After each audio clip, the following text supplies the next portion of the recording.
The HOA president literally screamed that my legally purchased cabin was her son's inheritance. What she didn't know, I'd already found the 1873 land grant proving I owned half the valley, and her family had been squatting illegally for 50 years. Picture this. I'm chainsawing rotted boards off my beautiful 150-year-old cabin when this white Mercedes screeches up my dirt road. Out storms Delilah Thornwick, 50-something, blonde highlights, face red as a steamed crab. "Stop! You're destroying Bradley's birthright!" I kill the chainsaw engine. The sudden silence hung thick, broken only by her ragged breathing and the sweet scent of fresh-cut pine drifting between us. "Lady, I bought this place fair and square." "Fair and square?" She actually laughed. "Some county auction doesn't erase a century of family history." Poor Delilah. She had no idea that basement document would cost her everything. "What would you do if some entitled Karen tried stealing your property?"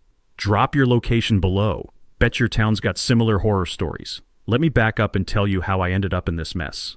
My name's Marcus Holloway, I'm 45, and 6 months ago my life imploded spectacularly. 20-year marriage? Gone. Suburban dream house? Sold to pay divorce lawyers who charge more per hour than I made in a day. But here's the thing about hitting rock bottom. Sometimes it's exactly where you find your footing. My grandfather, rest his soul, always said, 'Marcus, work with your hands and you'll never starve.' He'd taught me carpentry when I was 12, showed me how to read wood grain like scripture. When he passed, he left me his tools and $37,000 with a note, 'Build something that matters.' So there I was, scrolling county auction listings at 2 a.m. when I found her.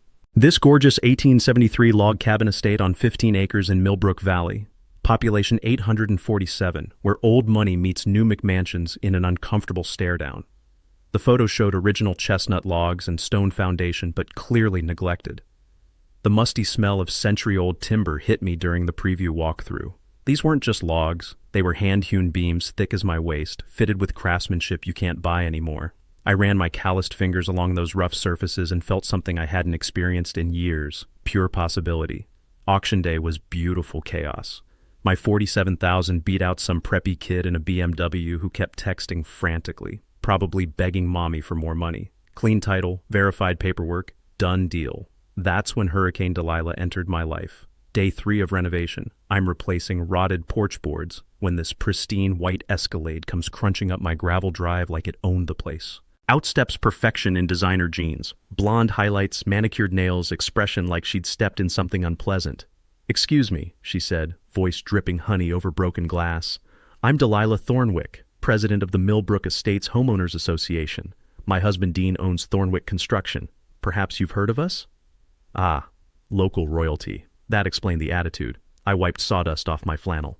"Marcus Holloway, what can I help you with?" Her smile could have cut diamonds. "Well, Marcus, this property has complications. You see, it's always been understood that this land was reserved for the Thornwick family. My son Bradley had an understanding with Mr. Henderson." "What kind of understanding?"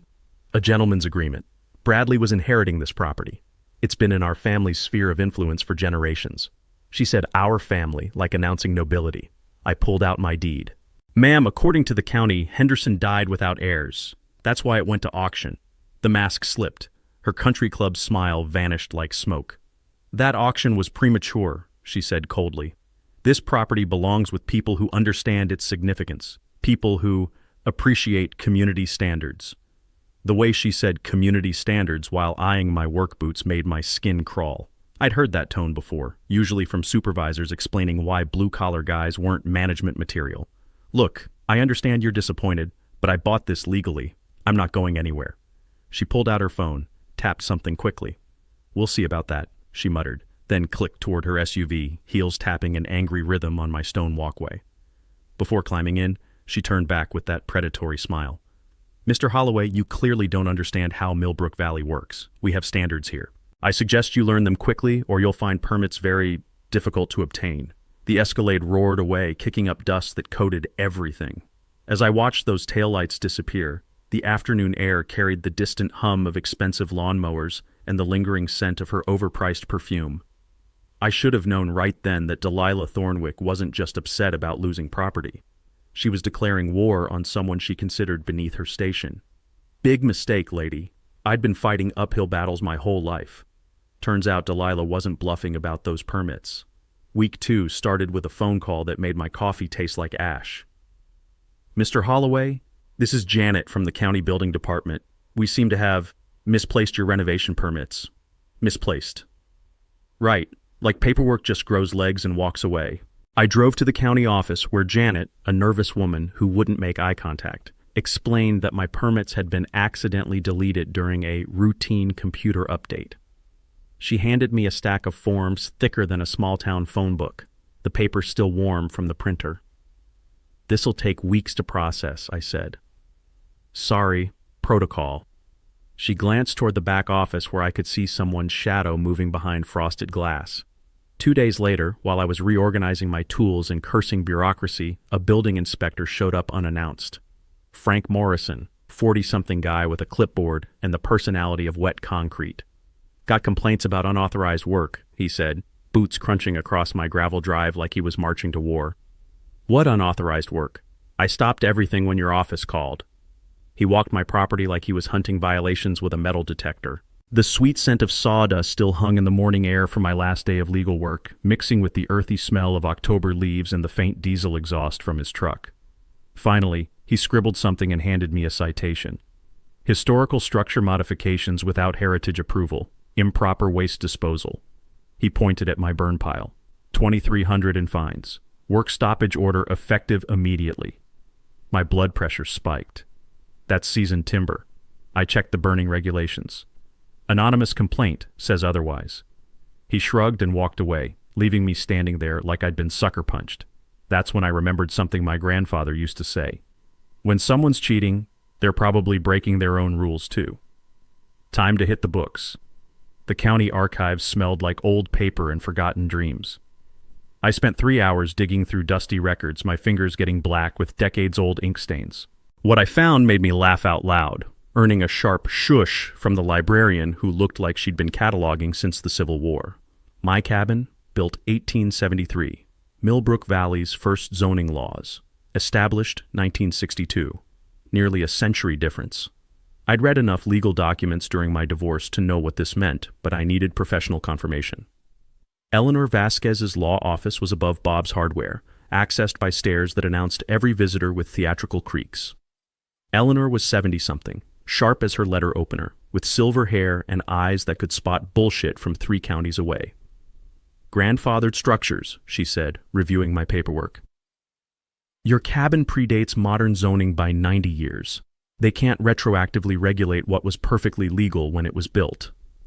She smiled like a poker player holding aces. I learned this principle the hard way when developers tried pushing out my grandmother's farmhouse back in '78. Pre-existing structures have constitutional protections that most people never think to research. What about the fines? We'll contest every one. But Marcus, this isn't about permits. She pulled out a thick file that landed on her desk with a thud that made her coffee cup rattle. I've seen this exact pattern before. The file contained 8 similar cases. All newcomers, all blue-collar, all harassed until they gave up and left. Each story started with mysterious permit problems and escalated to pure hell. She's running a protection racket, Eleanor said quietly. Document everything, and whatever you do, don't let her win. I drove home feeling armed with knowledge, but the victory lasted about 5 minutes. Delilah's white Escalade sat at my property line like a predator waiting for wounded prey. She stood there with a professional camera, photographing my work site like she was documenting a crime scene. Beautiful evening, she called out sweetly. Just documenting some maintenance concerns. I pulled out my phone and started recording. What kind of concerns? Property standards issues. We take community values very seriously. Click, click, click went her camera, each flash like a small lightning strike.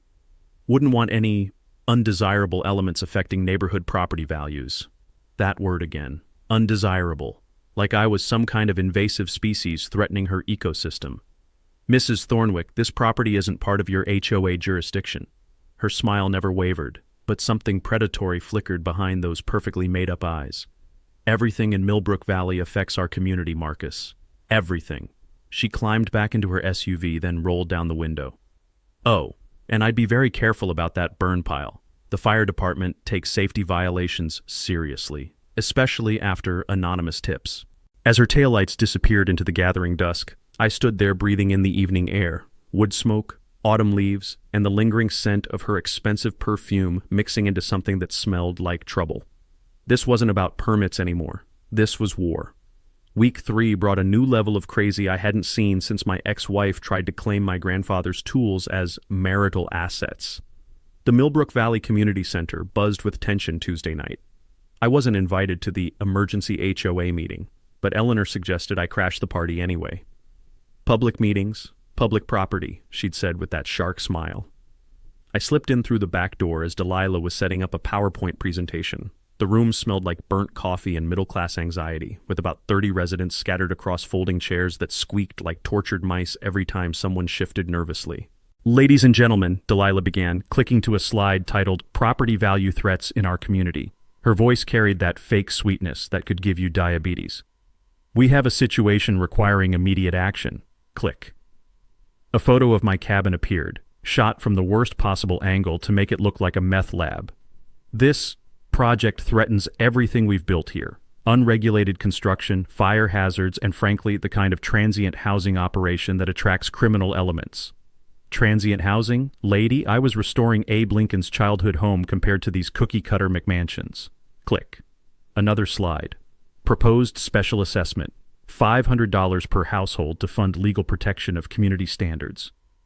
The room erupted. $500 to fight me? These people were getting fleeced, but half were nodding along like she'd just quoted scripture.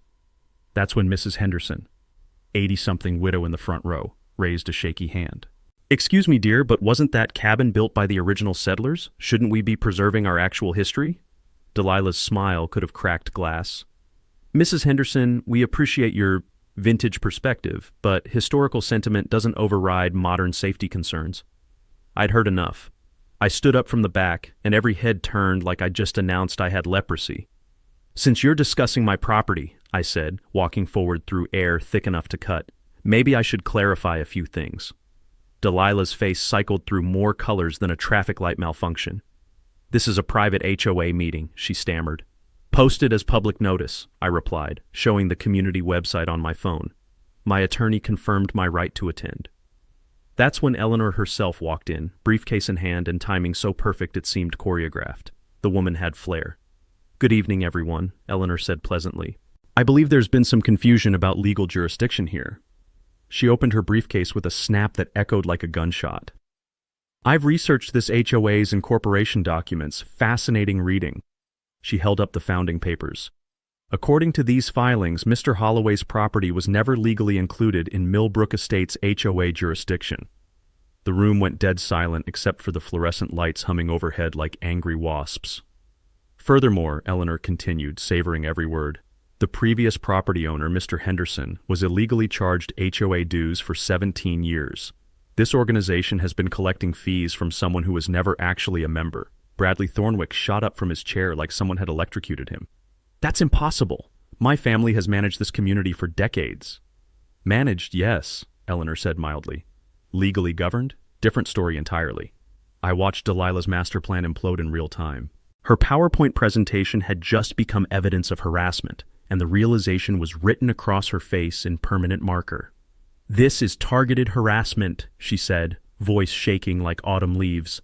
"I'll be filing complaints with the State Bar Association." "Please do," Eleanor replied smoothly.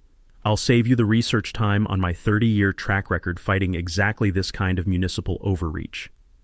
The meeting dissolved into beautiful chaos. Neighbors arguing, questions flying, and Delilah packing up her laptop like the building was about to collapse.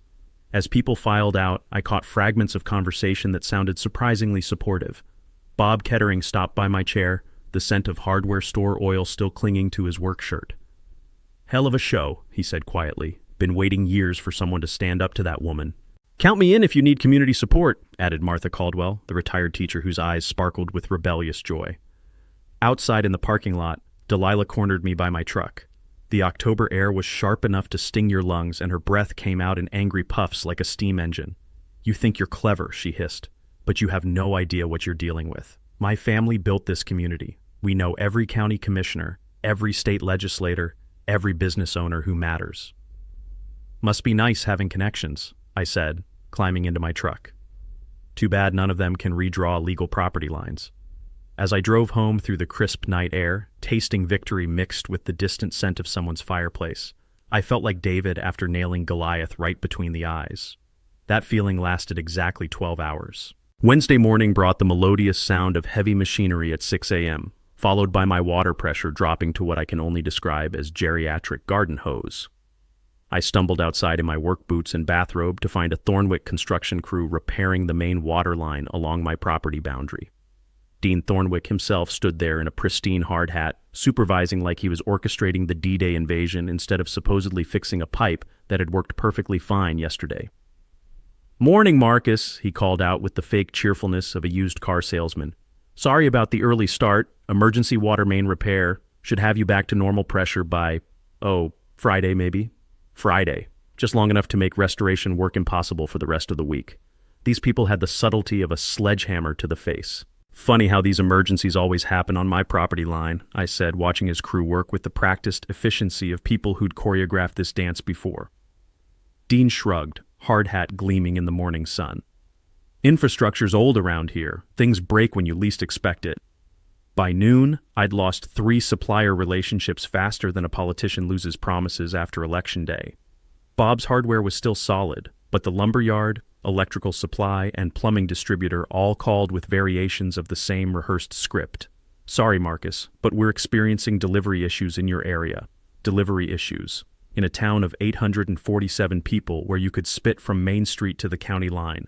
The afternoon brought my insurance agent, looking like he'd rather be getting a colonoscopy with a rusty coat hanger.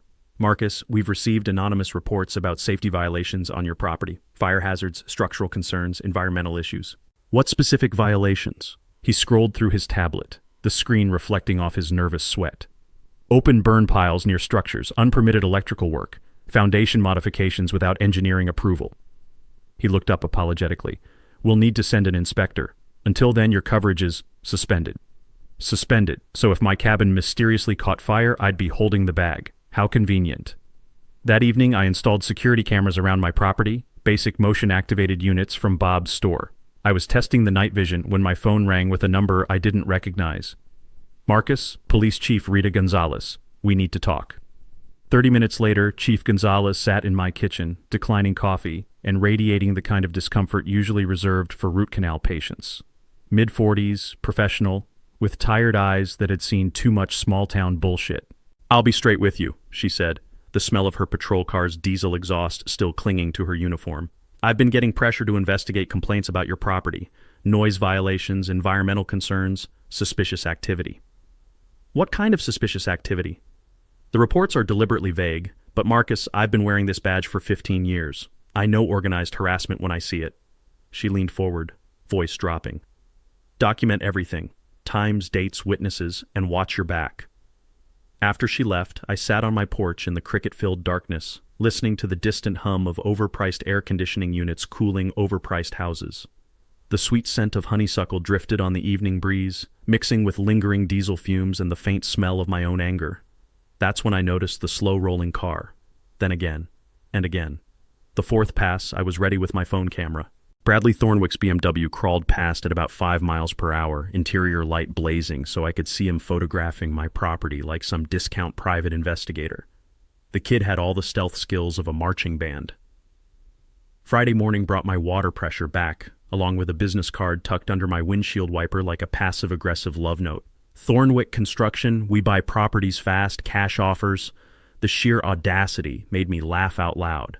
I was photographing the card for evidence when Bob Kettering's pickup truck came crunching up my gravel drive. He climbed out carrying a thermos that smelled like salvation and wearing an expression like someone had run over his favorite hunting dog.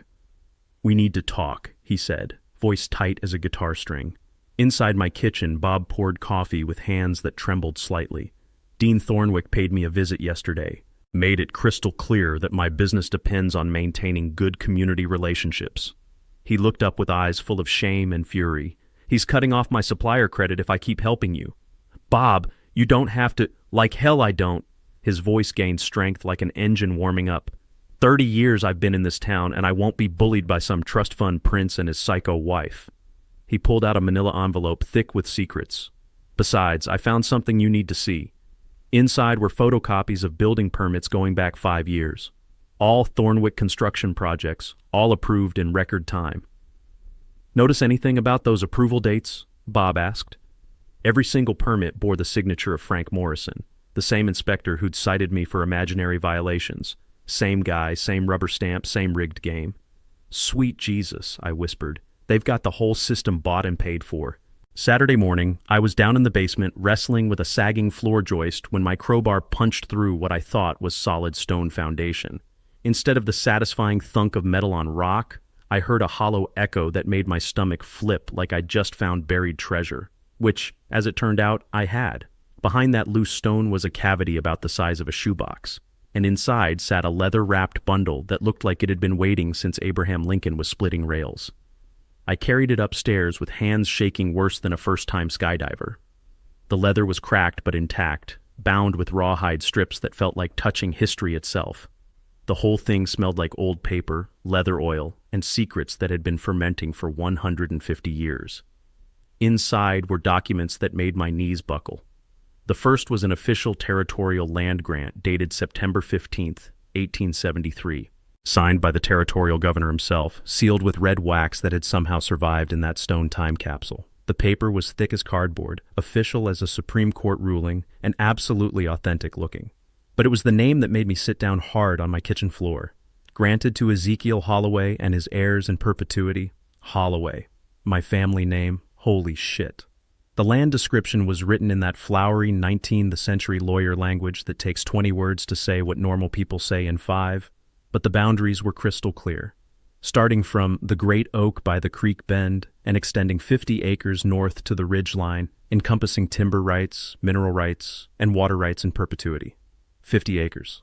Not the 15 I'd bought at auction. 50 acres that included pretty much the entire valley floor where Delilah's precious McMansion kingdom now squatted like a tick on a dog's back. The second document was a hand-drawn map that looked like it was sketched by someone who actually knew how to survey land. According to this beauty, the Thornwick family's ancestral home was built dead center on property that had belonged to my great-great-grandfather. Talk about ironic justice. The third document was a letter written in faded ink but still legible. To my descendants, should any man challenge our rightful claim to this land, present these papers to the territorial authority. This grant supersedes all lesser claims and cannot be diminished by local ordinance or later settlement. Ezekiel Holloway had been one paranoid, brilliant old coot. I spread everything out on my kitchen table like I was planning a military campaign. The implications hit me like a freight train loaded with dynamite. Delilah's family hadn't just been squatting for 50 years. They'd been illegally occupying my family's land for a century and a half. Every house in their development, every lot they'd sold, every property tax they'd collected. All of it on land that technically belonged to me. But here's what really made my heart race: the mineral rights. According to the grant, those came with the territory. I'd heard whispers about natural gas deposits in these hills, maybe even rare earth minerals. If those rumors were true, I wasn't just looking at property ownership. I was looking at wealth that would make the Thornwick construction empire look like a kid's lemonade stand. I called Eleanor with fingers that could barely dial. "You need to get over here now," I said, "and bring someone who can authenticate historical documents." What did you find? The nuclear option. An hour later, Eleanor sat in my kitchen with Dr. Patricia Morse from the State Historical Society. Dr. Morse examined the documents with scientific precision, checking paper composition, ink characteristics, even scraping a microscopic sample of the wax seal. "Preliminary assessment?" Eleanor asked, barely containing her excitement. Dr. Morse looked up with eyes bright as Vegas neon. "These appear authentic. If verified, this territorial land grant would supersede any modern property claims." Eleanor's shark smile could have powered the whole valley. "Marcus, you don't just own this cabin. You own half of Millbrook Valley." Checkmate, Delilah. Sunday morning turned my kitchen into a war room that would have made General Patton weep with envy. Eleanor arrived first, carrying a briefcase that probably cost more than my annual truck payments and wearing the expression of a shark who just discovered the opposing legal team was actually a school of goldfish. Dr. Morse followed with a portable document authentication kit that looked like something Q would give James Bond. "First priority," Eleanor announced, spreading legal pads across my table like battle maps. "Professional authentication, complete title research, and geological survey. We're not just fighting for property rights anymore. We're potentially overturning an entire fraudulent development." Bob Kettering showed up with coffee strong enough to wake the dead, and Martha Caldwell, who'd apparently been doing homework since our HOA meeting. Figured you could use some community backup, Bob said, setting down a thermos that smelled like liquid justice. Martha pulled out a folder thick as a dictionary. I've been researching your family tree, Marcus. Ezekiel Holloway was quite the character. Civil War veteran, territorial surveyor, and apparently paranoid enough to hide documents where they'd survived the apocalypse. She grinned like a kid with a secret. Also found his original surveyor's notes at the county museum. Want to guess what they say about mineral deposits? The kitchen filled with organized chaos, papers shuffling, phones ringing, and the occasional sweet mother of pearl when someone discovered another smoking gun. Dr. Morse worked with scientific precision, photographing every document under specialized lighting. Paper composition matches 1870s territorial government stock perfectly, she said, adjusting equipment that probably cost more than my cabin. Ink shows proper aging characteristics, and this wax seal, this is genuine period material with embedded territorial office fibers. I made mental notes as she explained document authentication techniques. Back in my divorce, I'd learned that original documents always trump copies in court, a lesson that was about to pay massive dividends. Eleanor was already neck-deep in her legal network. Patricia, I need complete land records for Millbrook County going back to 1870. Yes, I know it's Sunday. Oh. Because my client just found the legal equivalent of finding oil in his backyard. While the professionals worked their magic, I called Police Chief Gonzalez. She answered before the second ring, like she'd been waiting. Chief, it's Marcus. I need to report some findings that might interest your investigation. What kind of findings? The kind that explain why certain people have been absolutely desperate to drive me off this property. An hour later, Chief Gonzalez sat reviewing Bob's permit corruption evidence, her jaw getting tighter with each page. The sound of papers being turned was punctuated by her increasingly creative profanity. This is systematic official misconduct, she said finally. Frank Morrison's been fast-tracking Thornwick projects while sabotaging everyone else. Federal conspiracy charges if we can prove coordination.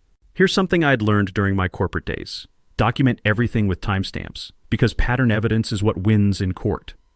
One incident looks like coincidence, but 8 identical harassment campaigns? That's a prosecutable conspiracy. By noon, we had a 3-phase battle plan that felt like something out of a legal thriller. Eleanor would file quiet title action to establish my full property boundaries. Dr. Morse would expedite authentication through state archives using her academic connections. Chief Gonzalez would launch an official corruption investigation with federal oversight. But the stroke of genius came from Martha, who'd apparently been plotting while we strategized. We need media pressure, she said, phone already in hand. My former student Sarah Chen works for the regional paper. She's been hunting for a corruption story. Martha's eyes twinkled with mischievous intelligence. What if we gave her an exclusive about a 150-year-old land grant that could collapse an entire development built on stolen land? The afternoon brought a parade of experts to my property. A land surveyor who looked like he'd stepped off a movie set, complete with weather-beaten hat and boots that had walked serious miles. A geological consultant who took soil samples and muttered about significant mineral indicators. An environmental attorney who confirmed my territorial water rights superseded any modern municipal restrictions. Each expert delivered the same message. If these documents were authentic, I owned development rights to most of Millbrook Valley, including subsurface mineral extraction. During our Chinese takeout strategy session that evening, Eleanor laid out our timeline. Phase 1, establish legal ownership through quiet title, 2 weeks maximum. Phase 2, document harassment pattern and file federal civil rights violations, coordinated with Chief Gonzalez's investigation. Phase 3, negotiate from absolute power. What about the Thornwick family? I asked, tasting sweet and sour pork mixed with anticipation. Eleanor's smile could have powered the entire valley. Phase 3 is where we offer them a choice. Negotiate reasonable compensation for 150 years of illegal occupation, or explain to a federal judge why they've been running a conspiracy to violate constitutional property rights. Bob raised his beer toward the ceiling. To David and Goliath, except this time David's got lawyers, evidence, and mineral rights worth more than Goliath's entire net worth. As everyone headed home, I stood on my porch breathing cool evening air scented with honeysuckle and the lingering aroma of victory planning. Tomorrow we'd stop playing defense and start crushing the opposition. Monday morning brought the sweet sound of revenge in motion, followed immediately by Delilah's desperate counterattack that made a toddler's tantrum look sophisticated. I was reviewing survey maps over coffee when the first explosion of diesel exhaust announced unwelcome visitors. A Thornwick construction crew had returned to my access road, this time with a backhoe that looked like it could relocate the Rocky Mountains. They weren't just repairing anymore. They were conducting full-scale demolition. "Road maintenance," Dean Thornwick called out when I approached, his hard hat reflecting the morning sun like a beacon of premium-grade bullshit. "County contract. This access road doesn't meet current safety standards." I watched them tear up gravel that had been perfectly fine since Ulysses S. Grant was president, creating ruts deep enough to hide a Volkswagen. The smell of diesel fuel mixed with churned earth and my own rising anger created an aroma that screamed economic warfare.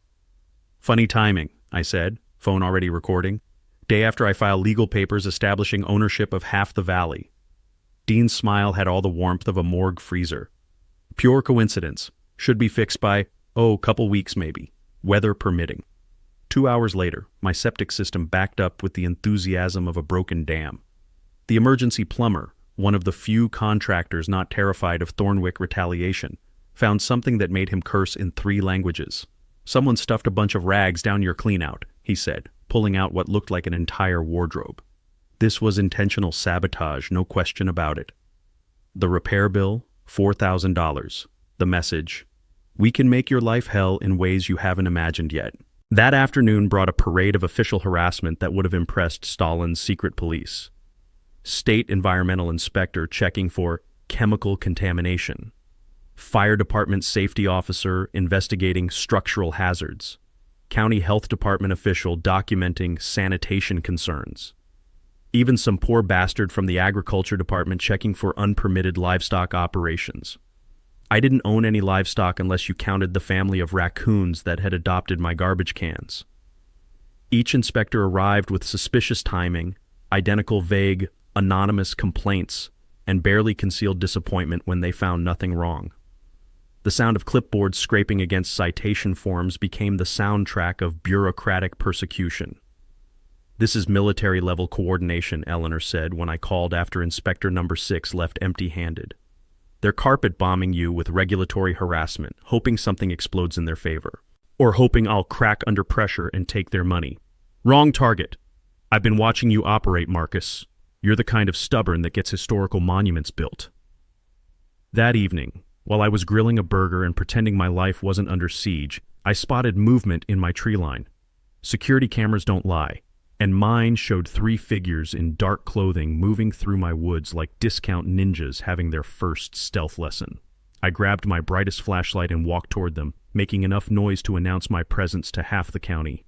"Evening, folks. Beautiful night for felony trespassing, isn't it?"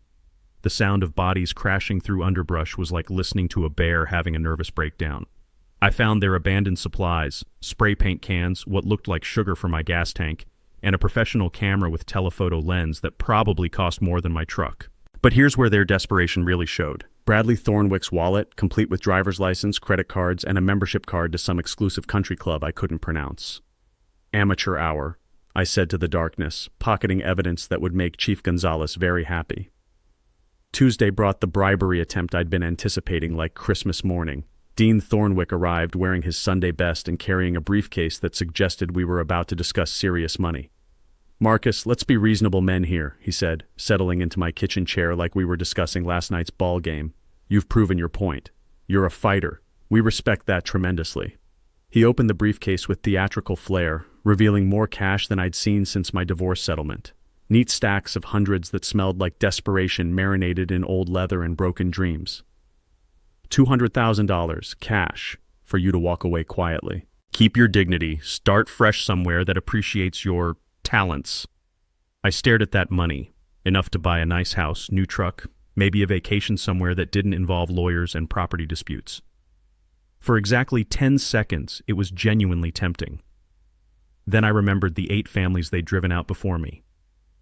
"Generous offer," I said carefully. "What makes you think this property is worth that kind of money?" His smile flickered like a dying neon sign. "Just trying to avoid unnecessary conflict." I pulled out my phone and hit record. Dean, if this cabin and 15 acres are only worth $47,000 at auction, why are you offering 200 grand to make me disappear? The color drained from his face like someone had pulled a plug. I don't know what you're implying. I'm not implying anything. I'm asking directly. You know about the territorial land grant and mineral rights, don't you? Dean snapped the briefcase shut like he was slamming a coffin lid. You're making a catastrophic mistake, Holloway. My family has connections at every level of government. We could make your life very, very complicated. Funny thing about threats, I said, walking him to the door. They sound a lot less scary when you're recording them for federal investigators. As his truck disappeared down my deliberately destroyed road, I stood there breathing evening air that tasted like victory seasoned with the perfect amount of danger. Phase 2 was about to get beautifully messy. Wednesday brought psychological warfare that would have made Sun Tzu take notes. I woke up to find dead animals scattered across my front porch like some twisted offering to the gods of intimidation. 3 rabbits, a possum, and what looked like someone's pet cat, all arranged with the kind of theatrical precision that screamed we're completely unhinged now. The smell hit me before I saw them. Death mixed with morning dew, and the lingering scent of whoever had handled the bodies. My coffee suddenly tasted like ash and regret. But here's the thing about bullies. They always overplay their hand. These idiots had left tire tracks in my soft garden soil, clear as fingerprints. The tread pattern matched Bradley's BMW perfectly, because apparently criminal masterminds don't understand evidence preservation. I called Chief Gonzalez before touching anything. Chief, it's Marcus. I need you to see something that's going to make your day very interesting. 20 minutes later, she stood on my porch with a camera and an expression that could melt steel. Jesus Christ, Marcus. They're escalating to animal cruelty and psychological terrorism.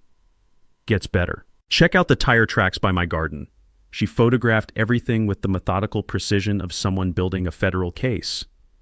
This pushes us into felony territory. Harassment, intimidation, probably conspiracy charges. How long before we can move on them? Soon. FBI field office is very interested in your case. Small-town corruption with civil rights violations. That's their bread and butter. That afternoon, my ex-wife called. I hadn't heard from Jennifer in 6 months, not since the divorce papers were signed and she'd moved to Phoenix with her yoga instructor boyfriend. Marcus, I got a very strange phone call today, she said, her voice carrying that familiar edge of barely controlled panic. Some woman named Delilah claimed you're involved in illegal activities. She wants to restart our divorce proceedings. Have you declared mentally unstable? My blood pressure spiked like a rocket launch. She contacted you directly? Called my office, talked to my secretary, even mentioned where I live now? Marcus, I'm scared. How did she get my information? The implications hit me like a sledgehammer to the gut. They were going after my ex-wife, 3 states away, which meant this had escalated beyond local harassment into interstate stalking, federal crime territory. Jennifer, I need you to document everything. Times, dates, what she said exactly. And maybe call the Phoenix police. What the hell did you get yourself into? I bought a cabin and restored it. Apparently that's a capital offense in Millbrook Valley. After she hung up, I sat in my kitchen staring at walls that suddenly felt less like home and more like a target. The afternoon sunlight streaming through my windows carried dust motes that danced like my scattered thoughts. That evening brought the final escalation I should have seen coming. I was grilling dinner when I smelled something that didn't belong, gasoline mixed with the evening breeze. My security cameras showed a figure in dark clothing creeping around my workshop, carrying what looked like a gas can and rags. Arson. They were actually going to try burning me out. I grabbed my phone, called 911, then stepped onto my back porch with my brightest flashlight. I can see you, asshole! Fire department's already on the way! The figure dropped the gas can and ran, but not before my motion-activated cameras got clear footage. Even in dark clothing and a baseball cap, I recognized that awkward, entitled gait. Bradley Thornwick was having the worst week of his privileged life. The volunteer fire department arrived first, followed by Chief Gonzalez and 2 state police investigators who looked like they'd stepped out of a crime drama. The scene had all the drama of a movie set, complete with floodlights and yellow tape. Attempted arson, Chief Gonzalez said, examining the abandoned gas can. Plus, the fingerprints on this container are going to make someone's day very complicated. One of the state investigators, a sharp-eyed woman named Detective Sarah Mills, reviewed my security footage on her tablet. Clear intent, clear identification, clear federal jurisdiction. We've got enough for arrest warrants. How many charges are we talking about? I asked. Conspiracy to violate civil rights, harassment, stalking, attempted arson, animal cruelty, destruction of property. She looked up with satisfaction gleaming in her eyes. Your local bullies just graduated to federal criminals. That night, I sat on my porch with a beer and my phone, watching news footage of Bradley Thornwick being arrested at his mother's house. The perp walk was everything I'd dreamed of. Handcuffs, flashing lights, and Delilah screaming about family connections while her precious son was stuffed into a police car. The local news reporter, a young woman with serious ambition, stood in front of the Thornwick mansion delivering lines that sounded like poetry. What began as a property dispute has exploded into a federal investigation involving corruption, conspiracy, and attempted arson. My phone buzzed with a text from Eleanor. Federal judge signed restraining order. No Thornwick family member can come within 500 yards of your property. Game over. I raised my beer to the night sky, breathing in air that finally smelled like freedom instead of diesel exhaust and threats. Tomorrow would bring the public reckoning I'd been planning for weeks. Thursday evening's emergency town hall meeting packed the Millbrook Valley Community Center like a heavyweight championship fight, except the stakes were higher and the crowd hungrier for blood. 300 residents crammed into a space designed for half that number, with regional media crews setting up cameras and state representatives arriving in black sedans that screamed political damage control. The air buzzed with tension thick enough to slice and serve on crackers. Sheriff's deputies flanked the entrances after yesterday's arrests, and I could smell the mixture of nervous sweat, industrial coffee, and the ozone scent that precedes electrical storms, both meteorological and political. Delilah sat in the front row looking like she'd aged 10 years overnight, flanked by lawyers expensive enough to buy small countries. Her usual country club perfection had cracked, revealing something desperate and dangerous underneath. Ladies and gentlemen, announced County Commissioner Williams, a man who looked like he'd rather be getting dental surgery without anesthesia, we're here to address recent developments regarding property disputes in our community. Recent developments, like her son being arrested for attempted arson, was just a minor scheduling conflict. Delilah shot to her feet before he finished speaking. This is a travesty of justice. My family has been pillars of this community for generations, and we're being persecuted by some drifter who bought stolen property. The crowd murmured like a disturbed beehive. I stood up from my seat in the back, feeling every eye in the room turned toward me like spotlights. Stolen property, I said, walking down the center aisle with Eleanor beside me, both of us carrying briefcases that contained enough legal ammunition to level a small city. That's an interesting choice of words. This is highly irregular, one of Delilah's lawyers protested. This meeting wasn't called to relitigate property ownership. Judge Patricia Harrison, who'd driven down from the state capitol specifically for this circus, adjusted her glasses with the authority of someone who'd seen every type of legal bullshit imaginable. Actually, given the federal investigation and criminal charges filed yesterday, I think we should hear what Mr. Holloway has to say. Eleanor opened her briefcase with theatrical precision. Your Honor, ladies and gentlemen, we'd like to present some historical documents that shed new light on this situation. She pulled out the authenticated territorial land grant, holding it up like the Declaration of Independence. The room went silent except for camera shutters clicking like mechanical insects. This is the original 1873 territorial land grant for 50 acres in Millbrook Valley, issued to Ezekiel Holloway, Mr. Marcus Holloway's great-great-grandfather. It includes mineral rights, water rights, and timber rights in perpetuity. The silence was so complete you could hear dust settling on the windowsills. Dr. Moore stepped forward with her authentication equipment. The State Historical Society has verified these documents as authentic. Paper composition, ink analysis, seal verification. Everything confirms this is a genuine territorial period land grant. That's impossible, Delilah whispered, but her voice carried in the dead silence like a confession. Eleanor smiled with the satisfaction of a prosecutor delivering a knockout punch. According to this grant, the Thornwick family has been illegally occupying Mr. Holloway's ancestral property for over a century. Every house in your development, every lot you've sold, every property tax you've collected, all of it sits on land that legally belongs to the Holloway family. The room exploded. Residents shouting questions, reporters shoving microphones forward, and Delilah's lawyers frantically whispering damage control strategies that were about 50 years too late. Furthermore, Eleanor continued over the chaos, geological surveys commissioned by Mr. Holloway indicate significant mineral deposits on the property. Natural gas, possibly rare earth elements. We're talking about potential wealth in the tens of millions. That's when Delilah completely lost it. "This is fraud!" she screamed, pointing at me like I'd personally insulted her ancestors. "He's a con man, a criminal. My family built this community." "Your family," I said quietly, and somehow my voice carried over her hysteria, "built this community on stolen land. And when I showed up with legal ownership, you tried to destroy my life, corrupt public officials, and eventually commit arson to cover it up." Chief Gonzalez stepped forward with a folder thick as a phone book. "Mrs. Thornwick, I'm also here to announce that the FBI has opened a federal investigation into conspiracy to violate civil rights, official corruption, and organized harassment. Your son Bradley has been charged with attempted arson, and we have warrants for your husband's arrest on corruption charges." The judge banged her gavel like she was driving fence posts. "Order! Mrs. Thornwick, you and your legal team need to understand that this territorial land grant supersedes any modern property claims. Mr. Holloway is the legal owner of the disputed property." Delilah collapsed into her chair like someone had cut her strings, the fight finally draining out of her along with her family's century-long grip on Millbrook Valley. "In addition," the judge continued, "given the pattern of harassment and intimidation documented by law enforcement, I'm issuing a permanent restraining order.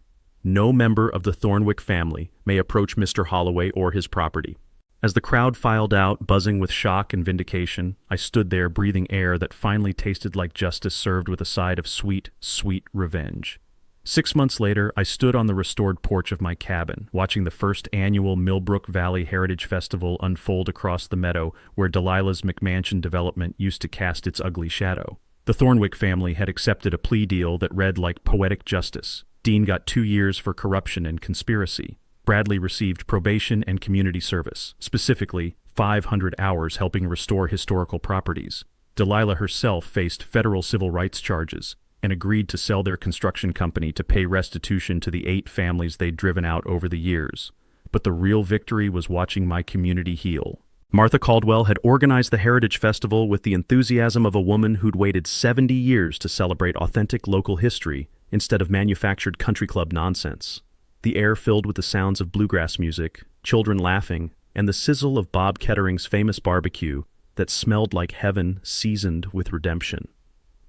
"Not bad for a guy who just wanted to restore a cabin," Eleanor said, joining me on the porch with 2 beers that sweated in the June humidity. She'd become more than my lawyer. She was family now, along with Bob, Martha, and Chief Gonzalez, who'd been promoted to county sheriff after the corruption investigation cleaned house.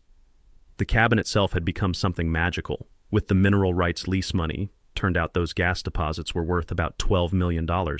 I'd completed the restoration to museum quality while adding modern conveniences that would make Ezekiel Holloway proud. Every beam told a story, every room breathed history, and the whole place hummed with the satisfaction of justice served cold.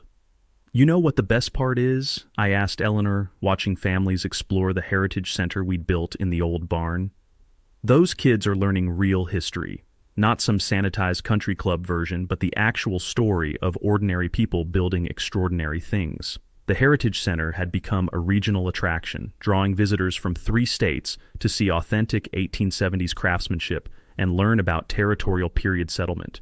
The educational programs funded college scholarships for local students studying trades, history, or law, because every community needs people who understand both building things and protecting rights. Sarah Chen, the journalist who'd broken the corruption story, had moved to Millbrook Valley permanently after falling in love with both the story and the storyteller. She stood near the Heritage Garden interviewing visitors for her upcoming book about small-town corruption and the power of ordinary citizens to fight back. "Marcus," called Bob from his barbecue station, waving a spatula like a conductor's baton. "Get down here and tell these folks about finding those documents." I walked down into the crowd, the wooden steps creaking under my boots, a sound that still made me smile after months of hearing it. The festival visitors gathered around, faces bright with curiosity and the universal love of a good David versus Goliath story. "Well," I began, falling into the rhythm of a tale I'd told dozens of times but never got tired of sharing. "Sometimes when you're just trying to fix a sagging floor, you end up changing everything." As I recounted the basement discovery, the legal battles, and the federal investigation that followed, I watched faces light up with the recognition that ordinary people could still win against corrupt systems. These weren't just entertainment stories. They were instruction manuals for anyone facing similar battles. The afternoon sun slanted through the oak trees Ezekiel Holloway had probably climbed as a boy, casting shadows that danced across soil that had finally returned to its rightful family. The scent of barbecue smoke mixed with honeysuckle and the distant sound of children playing where intimidation and threats had once poisoned the air. Later that evening, after the last visitor had gone home and the cleanup was finished, I sat on my porch with Sarah, watching fireflies begin their nightly dance above the meadow. "Any regrets?" she asked, her hand finding mine in the comfortable darkness. I thought about it seriously. The stress, the threats, the months of legal battles that had aged me years and weeks. Then I looked at my restored cabin, thought about the families getting justice and the community healing, and felt the weight of documents that had waited 150 years for the right descendant to find them. "Not a single one," I said. "Sometimes fighting for what's right is the only choice that lets you sleep at night."